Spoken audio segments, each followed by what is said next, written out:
The thing that I look for, and I would recommend to anyone who's getting coaching, is find someone with experience that resonates with you.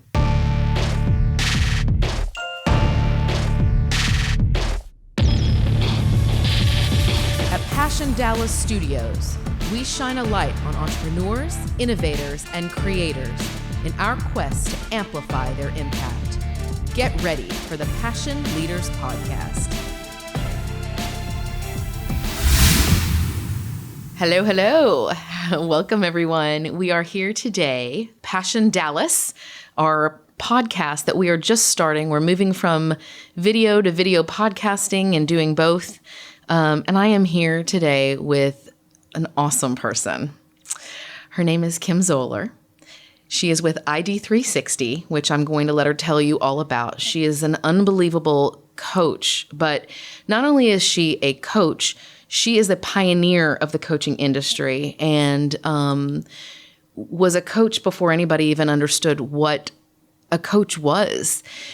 Kim, thank you so much for being with me today. I'm so happy to see you. Thank you. You look happy. I know you just got back from a trip. You look rested and happy. Tell me about that aspect of pioneering this industry and how you got into it and how you knew it was the one for you. So it's very interesting because when I first got into the business, it was very much like a speakers type business where you had these amazing speakers. If you think about like the people who are on stage and they're motivating, and that's really how I saw the business. And I was very lucky. My background was personnel and HR, and I was invited to be on a committee for an HR conference. I had gone back to school to get my MBA in HR, thinking this is what I was doing. And during the day, I was the speaker setup person. So I would go in and I would say to the speakers, how are you? What do you need? Is there anything you need? And, they would tell me, and then I would just go to the next speaker. And at one point, it was the end of the day. And it's really a crazy story. It was the end of the day. My old boss, Bronwyn Allen, who is my friend, mentor, just an amazing human being, said to me, Kim, I don't think that HR is really your thing. I really think you should just be in front of people. I'm not sure what that looks like. So I said, I don't know. I'm going to school. This is what I'm doing. Anyway, I literally left that conversation, walked past some people who I was working with at the conference, and they said, hey, Kim, come and hear the speaker. Just come and sit with us. It's the end of the day. It's the end of the conference. Just come and hang with us. So I'm listening to this speaker, and she was speaking about image and about how you present yourself and project. And I said, oh my God, this is what I need to be doing. This is me. I love this.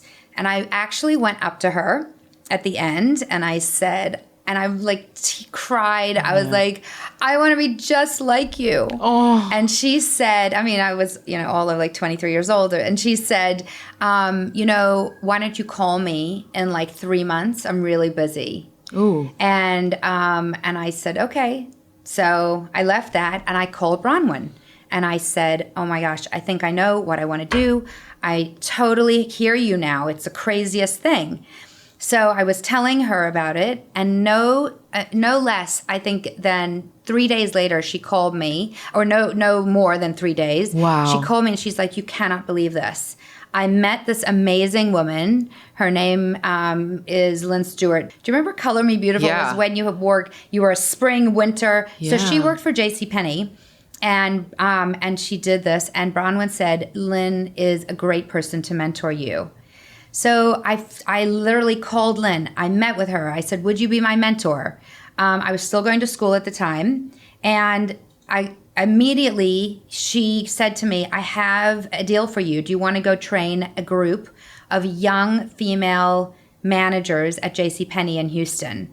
And I was like, absolutely. So my husband, David, at the time was he was incredible. So he introduced me to another mentor and showed me how to run my business. And we went and spent a week with this incredible human being, Walter Haley, who's no longer alive, but he taught me how to run a business. And David was right along, with me. So it was great. And so all of a sudden, a month later, I had an apartment, and every single person I knew had to come and listen to me present. So I literally would just do my whole presentation and get critiqued. That's great. And then off I went to Houston and did a day with these female managers. And then because of how I learned to run my business, it turned into one thing after another with referral after referral. And Amazing. Then here I am 28 years later. So what started in thinking about image as an outside became very much of a holistic view of who we are on the inside, how we project ourselves on the outside. And then a lot of things came with that, like a lot of how you manage training and development, and then the coaching aspect of it, of executive coaching. And then I started writing, and that became another avenue. And it is my passion. I mean, here we are, Passion Dallas. It's my passion worldwide. It's like I'm so lucky now because I travel worldwide and work with groups all over, and they are amazing human beings who want to develop themselves and who don't know how. Right. And if I feel like I'm the conduit to that. That's what I really feel like my life's purpose is to be the conduit to people's growth, their personal growth, their professional growth. And when I say personal growth, I mean that there's so much that we could be doing for ourselves to train ourselves and learn and do better and work with our brains to project who we are authentically while also accomplishing the things that we would like to in our careers. Right. Yeah. Isn't it interesting to kind of know, and in this case, it was somebody else that knew for you that you should be doing something, I don't know what it looks like. And once you see it, right, how real it can become, how, there's things that can stay kind of abstract in our mind. And then we see something that's similar and all of a sudden that connection piece happens. Like, that's it right there. Yeah. Isn't it funny about humans and the way our brains work? It's like... It is. Well, it's interesting. The other thing is I'm a definite, I do believe that once you, and we were just talking about this actually before we started, that once you put something into the universe, it's there. And it's all how you go about looking for it and at it. And, there's something called priming. And I'm not sure if you've heard that term before, but priming from a psychological view is that once you start thinking about it, you start seeing it and thinking about it more and more. Like, for instance, if you're looking at cars, the car that you really want, you all of a sudden you see more of them when you have never seen it. That's true. If you are looking for a house, all of a sudden you see things that are a specific house that looks similar to what you've been looking for all the time. Right. I'll never forget our first house. I said, for some reason, I had seen a house with a red door, and I said, one day I went to a house with a red door, so funny. And lo and behold, the house we walked into that we ended up buying had the red door. So that's what priming is in our brains. It's like once we put it out there. So I love, like, Tony Robbins says, where your focus goes, your energy, where your focus goes, your energy flows. Oh, and yeah. I love that because really, if you think about it, where I focus, if I focus on positive and I focus on growth and I focus on good energy, then all of my energy goes to that. Mm-hmm. I don't let in the negativity. I don't let in what's stopping me or that other people are doing this, so this is how I have to react. I just focus on myself and I focus on the people I can serve and give value to in a positive way. And once you do that, It's not that the negative doesn't happen to you. It's just that it's another mentor and coach of mine said to me the other day, he said, imagine that someone, which this is an interesting analogy, but he said, imagine that someone comes up and they put their cigarette ash on you, which is kind of gross anyway. Yeah. And then what do? Like, if you quickly get it off. Yeah. So that's what happens when you're in a great place, and a place of growth and a place of good energy, is that you flick it off. If you don't, you let it simmer. Right. And then it eventually burns a hole in you. And we're all like that. And so when you're thinking about like, it's just there, going back to that, it's just there because you were primed for it. You were ready for it to happen. And there's a great quote that luck is when opportunity meets preparedness. And that's what it is. You are, you're lucky when you're prepared and you're open for new things and you're not just stuck in one mindset. Right. What do you think, what have you found for yourself that are, and I'm sure you could probably work with anybody, but what would you say your ideal clients are looking like today? And I'm sure it's vastly different than when you started many years ago. But how is that? How have you found the ideal, and what does that person look like?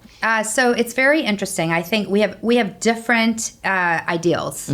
One ideal is that I facilitate some large meetings, and that's personally, and other people on our team that are like emceeing large meetings for clients, where you're really helping them bridge and build things and bring ideas together. Wow. So you may not be the main person or the main presenter or the keynoter, but at the same time, you are like the glue that pulls it together. And I absolutely love that, because over time, you build these relationships with the people you're working with, because you're putting something really exciting and wonderful together. So that's one thing. Right. Another thing is just straight coaching. And interestingly enough, I don't do a lot of the coaching personally.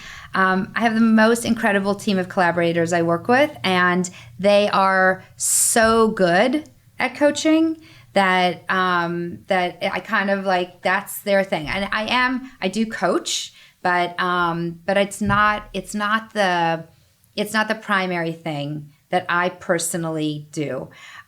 Where I found from a company standpoint, the sweet spot of where training and coaching mesh. Okay. That's where a client will have a cohort of people who go through a 6-month to a year leadership process of building skills that people think, they should have, but there's no such thing. We've learned, and all the studies show us, these are not innate skills. So where they go through as a group and they learn these skills, and each person has a one-on-one coach. Right. And I have found the greatest success in that model. So it's a different need. Obviously the emceeing is a need for a meeting, and the coaching is a need for something very specific for someone. And the other is a group of people that you take them through. And then, of course, going in and doing a day session or multiple days of training is also wonderful. Just every single thing has a different result. But here's the bridge or the umbrella on all of them. It's all about the growth. Yeah. It's all about the wanting to learn. It's all about optimism and looking at where am I going to be tomorrow? What am I grateful for, and where am I going to be tomorrow, as opposed to I'm so stuck in that I didn't get that position, or I was looked over for this, or why wasn't I included in that meeting? Instead, it's a mindset of, okay, why wasn't I? Let me reflect on that. Now let me make sure that I am invited to that next meeting.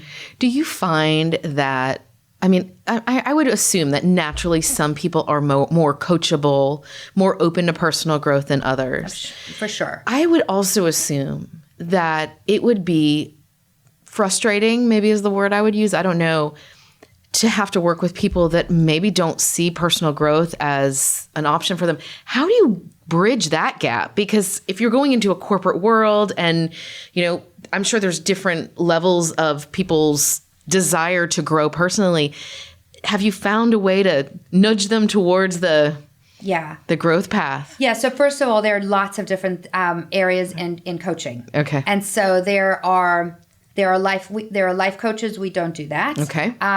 They also repurpose, by the way. There's not one that's better. It's just that our business is focused on the business world. Mm-hmm. So life coaching is, I would say, it's somewhat similar to therapy, except that you're not dealing with a trained therapist, and you're dealing with, here's what I have and where I can go. And many times in therapy, you're looking at what happened and how does it affect my life today. Right. So then you have the coaching that we do, and it can also have a hybrid. Right. And one is that a person could really want that coaching for themselves in their business life. Like, for instance, they didn't get the promotion. Right. They didn't get what they wanted, so they want to coach because they want to figure out how to get to that space. Sure. So that's that. Then there's another type of coaching that we do, which I think is, from a business perspective, is actually the most successful. And that is where you get stakeholders in your business aligned with what you're doing. So for instance, if you were my boss, you would be a part of it. And I would say, you and my coach and I would come to you and say, what's going to make you, according to you, what's going to make me better? What do you see are the things that I can grow in? And if I gather that from enough people, what I get is a theme. Right. And when I see that theme, I realize that is what's holding me back. It may not be something that I even thought of. It may be something that I'm super uncomfortable dealing with. But then I get to make a choice. Right. Do I want to do something or don't I? The coaching that we do. So going back to your question about what about people who don't want to be coached? Right. There are people that we say we're not the right fit.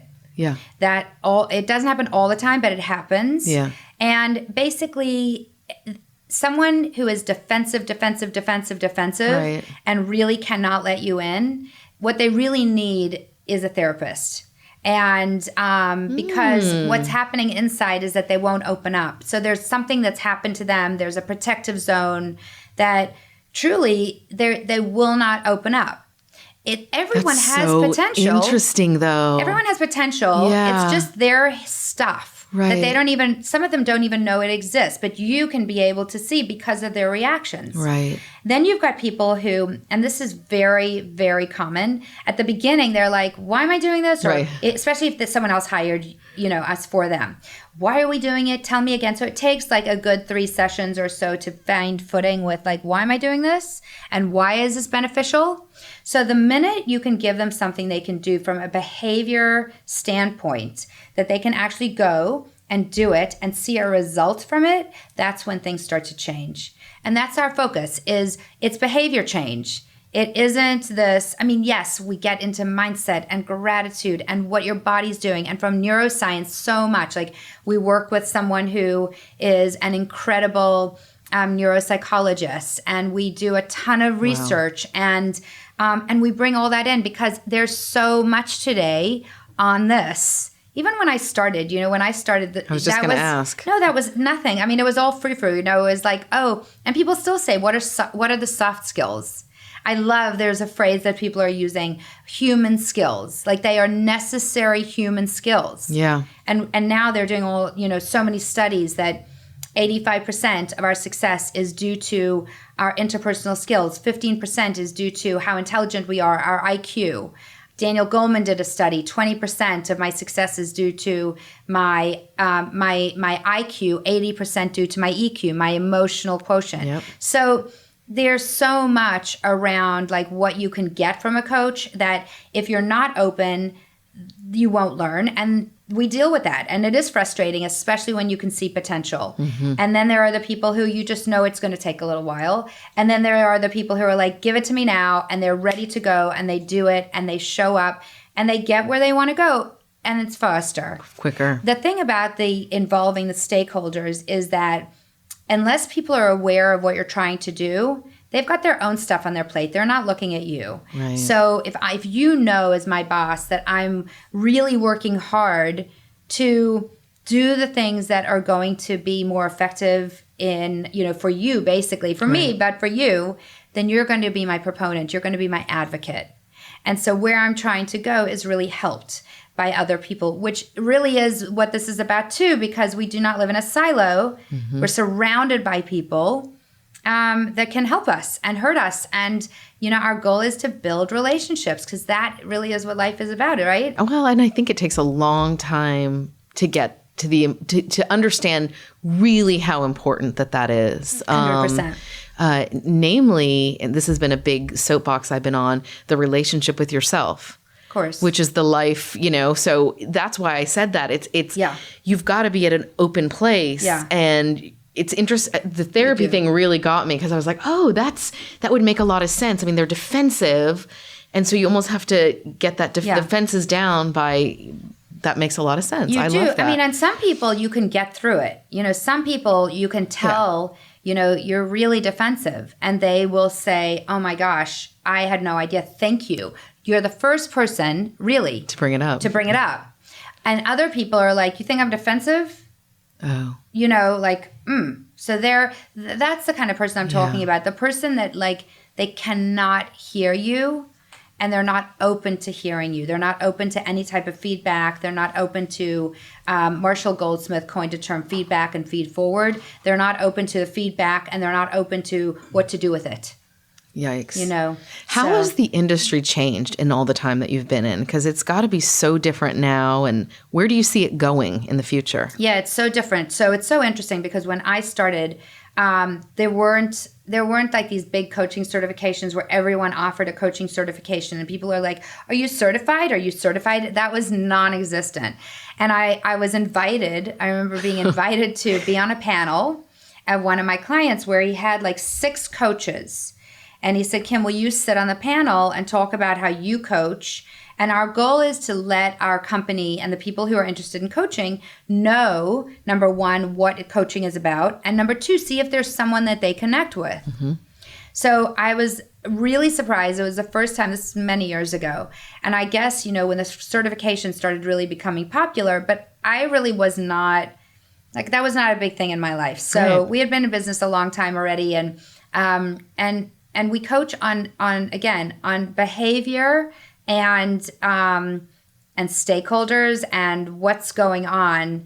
The certifications, many of them are very different, and they really get into, a lot of intrinsic, a lot of much more internal behavior or internal feelings. So we're sitting on this panel and people are explaining the type of coaching that they're doing. And I remember this one person, I've heard this many times again, people just have it in them. They know. We're just leading them. And I thought about all of the executives we coach, and if they knew, they would be doing it. These are smart people, or people from other countries who come here. I remember coaching a person who, in his country, leaving a price tag on a pair of golf clubs was very prestigious. You come to America and do that, you're obnoxious. Right. Okay. So his boss different values. His boss called and said, oh my gosh, we went golfing with a client and he had the price tag on his clubs. And so if he knew that, because he was a driven person in his company and driven to be at the top. So if he knew that was holding him back, do you think he would have shown up? Of course not. Of course not. So that's a little thing. It's silly, but there's so many things like how, again, it's not that the skills that they have or how good they are at their jobs. That is a bucket on its own. It's this other side of the interpersonal. Right. So when a coach says, I'm going to lead you and you've got it in you and I'm going to ask you the right questions. Yes, that might be a piece of it. There's another piece of it that you as a coach have a responsibility to say, here are some other ways to deal with it. Why don't we learn how to do that? Those are skills. Yeah. Like Brene Brown always talks about the skill of empathy. Right. And vulnerability and courage. If you were to say to someone, you have so much courage, now let me see you do it. I mean, she has shown through all her 20 plus now years of research that no, that is not what you do, that it is a learned skill. Right. It's teachable, that we don't just have it in us. So I think that in coaching, for people who want to coach or who have a coach, you really need to decide what kind of coach you want. My coach, I have a coach, and he is completely results oriented. Oh. So no matter what, he's tough, huh? Oh, he's so tough. I mean, I could see it in your eyes. We start and I'm like, okay, Charlie, this is what happened. And I start, and then he goes, stop! I just scream into this thing. I mean, he literally screams into my ear, okay? Oh my gosh. And I'm like, oh. Are there days where you're just not in the mood? I mean, there are days that I'm like, no, I have to finish what I was saying. And he'll be like, stop it, stop it, stop it. And I mean, he literally does. And he's like, wait, Kim, what result do you want from this? What outcome do you want from this? So then we get into a different place, get into a different state, get into a whole different mindset of what result do you want? And then what do you need to do to get there? So, for me, that's important. I have a therapist who I can tell all my problems to. Sure. And I believe in that too. Sure. Because it's all growth and it's all learning. You can complain about Charlie. Yes, I can complain about Charlie to my therapist. So, but with Charlie, I hit my numbers. Yeah. So I hit the things that I want to hit. Yeah. And and he keeps me focused. And you know what he says, what I absolutely love? That we have a rear view mirror and how small it is for a reason, and we have a front windshield that's huge for a reason.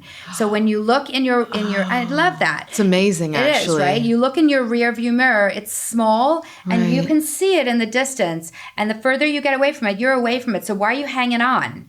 Because what's in front of you is this beautiful windshield with so much in front of us. Wow. And when he said That's that to me, life-changing, it is. actually. When Yeah. he said that to me, I was like, again, it's not rocket science, except that analogy in itself is one of those things that sticks with you. So when you're stuck in the back of what happened, you realize, like, look what I'm giving up. Because I cannot, if I'm looking there, and I'm looking there for an extended period of time, I can't keep driving. Absolutely not. I'll You're gonna hit something. Yeah. You know, the other thing that I thought about with the teachable versus you have it in you thing is, that would actually like take away everybody's upbringing, where they come from, who they were raised by. Right. And almost make it like we've all been raised and brought up in the same regard, because people have come from all kinds of extenuating and inopportune circumstances where learning, survival could have been what it was about. So it actually does seem a little bit like, I do think there's a reason that we hire a coach, and yes, we want to be our best and but we do want to learn a little something from them too. Yeah. Or a lot, to be honest. We want to feel like, okay, what don't I know that if I learned it could make me better? Exactly. And, otherwise, it's like we learned everything we were supposed to learn before we were in kindergarten, and now it's not the case. We're always learning, we're always growing, and we're always seeing it differently. Like the way you just described that's a completely different way of seeing it, but it's brilliant. It is. It is brilliant. So the thing that I look for, and I would recommend to anyone who's getting coaching, is find someone with experience that resonates with you. It obviously works for you. Were you born like that? Like, you are a driver in your life. You are so goal oriented. You're a true entrepreneur, a true woman, but true woman entrepreneur. I mean, you've got it all in that regard. Thank you. I always think, like, were you born like that? Like, do we get born a certain way, or have you always pushed? Did you always know this was going to be it, or did something just click along the way? What would Mama said? What would Mama say? We need to have her in here. Yeah, exactly. My parents would 100% say this is how I've been. Yeah. It's interesting. I would say that too, I bet. I don't really remember, how I was when I was really young as far as this is concerned, but I will tell you, we moved to America in, I think 77, 78 from South Africa. And we left everything. You had to leave everything. You could only take a certain amount of money. You could only take a certain amount of things. And so my dad was a physician, and my mom was also a professional, was a radiographer, right? Okay. Not the physician, but the person who took the x-rays. So we moved here from a very good, really good life in South Africa, and really had very little. My dad had to redo his, his boards. It was a big deal. Yeah. Started over again. He had an incredible practice in South Africa. My mom was extremely established there, obviously, as well. So when we got here, things looked very different. She sewed my clothes. Right. Target was a huge outing. Mm-hmm. I mean, things were different, in the sense that dinner, maybe once every 2 weeks out, was like a huge gift. And granted, I know that for some people that in itself is so decadent. Right. For where I came from, it was not decadent. And I was like, I did not like that. And I actually started one business after another. So my first business was going, I mean, when I think about this, it cracks me up. I would go to my neighbors and I would say, I'd like to vacuum your house for $1. I'm like, I don't know what I was thinking. I should have offered $5, but I said, I'll do it for $1. So I was like vacuuming my neighbors' houses. Wow. My brother and I started a lawn mowing business. So we had a business in our neighborhood and we mowed everyone's lawns. What else did I do? I had other little businesses in college. I was not in a sorority. I had a business called Colors by Kim to make money. I babysat, of course, and then I had an opportunity to make money because I loved aerobics. And step Imagine aerobics. that. I know. I loved it. And so I belonged to the studio, and this woman who owned the studio came up to me and said, Kim, if I train you how to teach and you get certified, would you be one of my corporate teachers? So I learned in college Wow. how I got certified, and then that was my job. In between my classes, I went to UT in Austin, and in between my classes, I would go to companies like Blue Cross, that at that point they had an office there. I would go to Microsoft, Dell, whatever. I just remember going to all these different offices and teaching, going into a room with a carpet. Sometimes there was a mirror, sometimes not. A boom box that I took with me, and tapes, and teaching aerobics in my leggings, my leg warmers, my leotard, You're and probably my bandana. so cute. But that was my job, and the funny thing is, I still teach today. I love that. And today I just teach spinning. It's your love. I love it. I love the people. Well, she's kind of a big athlete. You're kind of a big deal in the athletic world in general. You run. You're into yoga. You do it all with athletics. I do love to be. You fit. really love the I fitness. Love it. Yeah, I love it. I understand that. Yeah. I love fitness too, but you've taken it to another level. Yeah. No, well, I think like healthy body, healthy mind, Yeah. So, and it's another probably huge goal for you to hit, and huge mile thing. It is. Well, we were just having a conversation about like as we get older and our weight, and I'm like, oh gosh, then you have to start eating so well, it stinks. Or just keep exercising and hopefully it won't get that bad. Yeah, that's exactly right. Except that it just doesn't work that way anymore. I know. Yeah. I know. As terrible as it is to admit, I just had that conversation yesterday again. So I had it with you and yesterday. And it's like, as much as I would not trade, I would not go back in time. I love being this age. I love this stage. I love where I am in my brain and my mind and the knowledge that I have. I wouldn't take anything away from it. But it's like I said to my friend, I'm like, but I certainly don't look the same.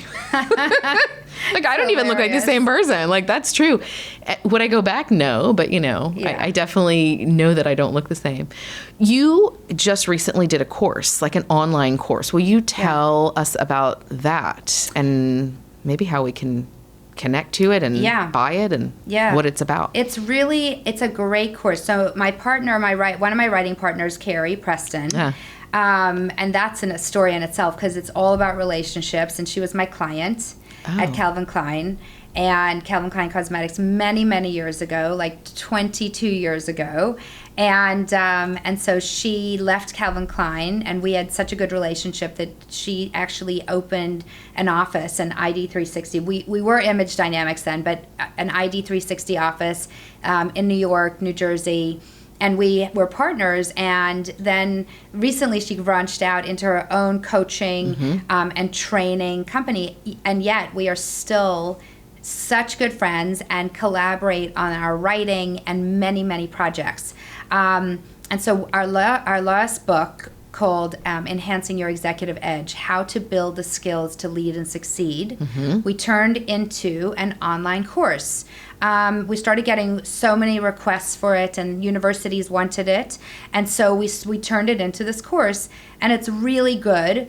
You can do it as in a short time, you can do it in a long time, you can do it in 16 weeks, you can do it in 20 weeks, you can do it in 4 weeks, and it is literally a step-by-step process about building your professional edge. We called it professional edge instead of executive edge, so that it really fit a broader audience.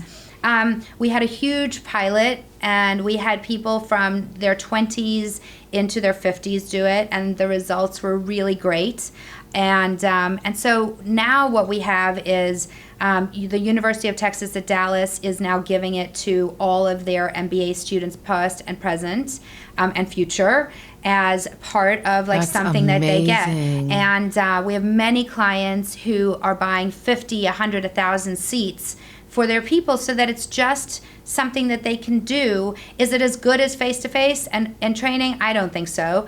Do I think it is a great addition if someone's going to sit there and pay attention and be engaged? 100%. I know that I've taken online courses that are so engaging. Yeah. And I've learned so much from them. So that's our hope, is that And it's the way of the future, too. I mean, that's how people are getting used to learning these days. Right.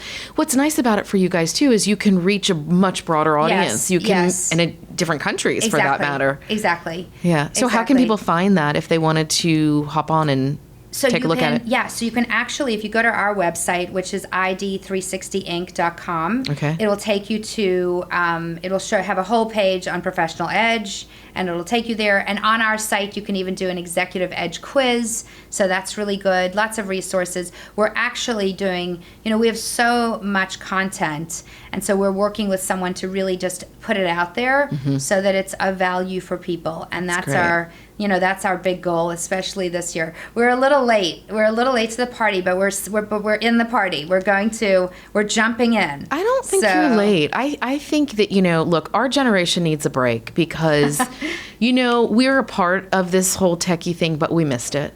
We didn't have what these kids have it was just coming out when we were in college. The internet was barely a thing. Right. I mean, it's true. So for us, it's like, we're here running all these businesses. We've learned the old-fashioned way. And yes, the world has changed in the last 10 years, but we were already well into our careers. So I think it's actually a little difficult for us to get with the party that we know, but we don't quite, we're not used to like taking selfies every 5 minutes and telling everybody where we are. So we really have to have this conscious thought. Right. Like you're saying, this is our goal this year. You'll get used to it and hopefully I will too. And we'll get better at it, but it's a skill that we're going to learn. It is. It's a definite That's skill. the skill for 2020. Yeah, it's definitely a skill. I'd love to see more of you as well. Yeah, thank you. So we'll wrap it up. Thank you for being here. But thank you. Talk a little bit before you do about what is next for Kim Zoller. Yeah. Talk about you for a moment. So where are you going? It's it's funny. It's definitely shifted. So there are a lot of places I'm going. I'm working on a new book that you and I have spoken about, called Conscious Culture, that I'm working on with another partner, Adrienne Court. So that's exciting, and it's about how you think, act, and connect to inspire people in your workplace, and it's really, really good. Amazing. So that's a huge initiative. The Professional Edge is a huge initiative that we're doing. Yeah. I really, the goal where I'm heading is to figure out where we can give people the most value, where we can give people, like I said at the beginning, if I am a conduit to growth, not only for myself but for other people, then what are we giving them? And so that's really the key with that. As far as work goes, the projects we're on are really incredible, and they're really meaningful, and they really can make a difference for people. I'm doing some amazing, fun things with companies, again, around the world, and you're meeting all new people. So that is a huge push. And then on a personal note, both of my boys live in Israel, and they both serve in the Israeli Defense Force. And it does not look like they're coming home. That is their home. And so for me, I have a huge push to not only be in random places around the world, but to be training and working and writing in Israel. And so the contacts I've made are just incredible. I've done a little bit of work there today. In fact, I was telling you that I really got a great deal with a wonderful company, a very large company there. And so I'm going to be working, with them. And that for me, Kim Zoller, the person, that is like a huge push, because I, God willing, want to be around like my grandchildren and my kids. And I also love the States, and I want to be here, and I want to, I love India. So I love being in all these places that I just get to be with these amazing people. So that's my goal. And as far as what my company's doing, I love these projects that I can bring on people who are really good and strong at what they do, and giving them an opportunity to shine, because I have built these amazing relationships. And then they give us these opportunities, and they trust the people that I bring in, and I'm lucky for that. You're strategic about that too. So you've got the right people that you're with. For sure. Always bring in the right people. Always bring in the right That's people. Right. I'm going to leave with this. It's unbelievable how super passionate you are about the same industry that you started 20 years ago. I don't think that's that common. People shift and grow in different ways. You've done so many things with it, though. I mean, you've written so many books. Now you're getting into online courses. You've traveled. You've done all these things. But you've stayed passionate. I mean, when you talk about it, it's as if you just started this yesterday. So I wish that and I think it's another testament for people to work with you. I really do. Thank you. Because, when you love something, you're going to make sure you do your best at what you're doing. 100%. That's what you love. 100%. I think for anyone out there, the takeaway is that if it's one thing, it's not that we want to work for free. The dollars are important. The money is important. At the same time, how awful to get up every day and not love what you do. And so, it really, to wake up every day and think, my gosh, this is, and it's 29 this year. So that's coming soon. That is crazy. And I think, oh my gosh, it feels like yesterday. And it feels like yesterday because of a few things. Number one, I love it. I'm passionate. And the other thing about it is that you have to be able to change with all the changes that are going around. Because if I had stayed the same... Yeah, that's true. If it had been the same as it was almost 30 years ago, I wouldn't be in business. Right. But there's a shift for this and there's a shift for that. And, people always say there's no creating the wheel. We're recreating it. And another mentor of mine, Walter Haley, would say, why would you recreate the wheel when you can just use what's there and continue to build on it? Why would you do that? So that's what innovation is. It's building on the next thing, on the next thing. It's not your one idea. Yeah. And that's what I would say to anyone is that, you don't have to come up with the next best idea. You just have to build on, and that'll produce the next best thing, which then, if you are passionate about it, that's where you wake up every day and there is no excuse. When you're sick, you just don't even worry about it. You have to have a strong enough reason and a strong enough why you're doing something to stay in it for a long time. For sure. Yeah. Yeah. Well, you sure have. Thanks. Thank you for having me. It's been amazing. We've been trying to do this for a long time, so I'm so excited. And I hope to see more of you. I know I will. Thank you for being here. Thank you for having me. Want to hear more about what the Dallas Passion Leaders are up to? Be sure to subscribe to our podcast and follow us on our social media channels.